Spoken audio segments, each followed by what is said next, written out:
রাজধানীর রামপুরা ব্রিজ থেকে বুধবার বিকেলে ভারতীয় হাই কমিশনের উদ্দেশ্যে মিছিল নিয়ে যাত্রা করে জুলাই ঐক্যের কর্মী সমর্থকরা। ওসমান হাদির উপর হামলায় জড়িতদের গ্রেফতার, শেখ হাসিনা সহ জুলাই গণঅভ্যুত্থানে দায়ের হওয়া মামলায় পলাতক আসামিদের ফিরিয়ে দেওয়ার দাবিতে মার্চ টু ভারতীয় হাই কমিশন কর্মসূচি পালন করে জুলাই ঐক্য। মিছিলটি উত্তর বাড্ডা এলাকায় পৌঁছালে পুলিশের বাধার মুখে পড়ে। এ সময় দুপক্ষের মধ্যে উত্তেজনা ছড়িয়ে পড়লে বন্ধ হয়ে যায় যান চলাচল। সতর্ক অবস্থান নেন দায়িত্বরত পুলিশ সদস্যরা।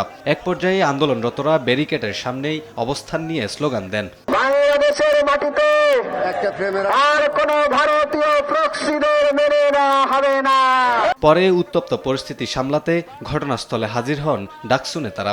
আন্দোলনকারীদের সঙ্গে একাত্মতা প্রকাশ করে ডাকসুর সাহিত্য ও সাংস্কৃতিক বিষয়ক সম্পাদক মোসাদ্দেক আলী বলেন, জুলাই গণঅভ্যুত্থানের মাধ্যমে শেখ হাসিনার পতন হলেও দলটির তৎপরতা এখনো চলমান। ভারত যদি বাংলাদেশকে অস্থিতিশীল করার জন্য, চোরাগুপ্তা হামলা চালানোর জন্য একের পর এক এই পদক্ষেপগুলো নিতেই থাকে, পরের বার আমরা আসবো, সবার হাতে থাকবে খুন্তা কোরাল, একটা ইট আস্ত রাখা হবে এখানে। প্রায় 1.5 ঘন্টা পর আন্দোলনকারীরা সড়ক ছেড়ে দিলে যান চলাচল স্বাভাবিক হয়। কামরুল হাসান, সময় সংবাদ, ঢাকা।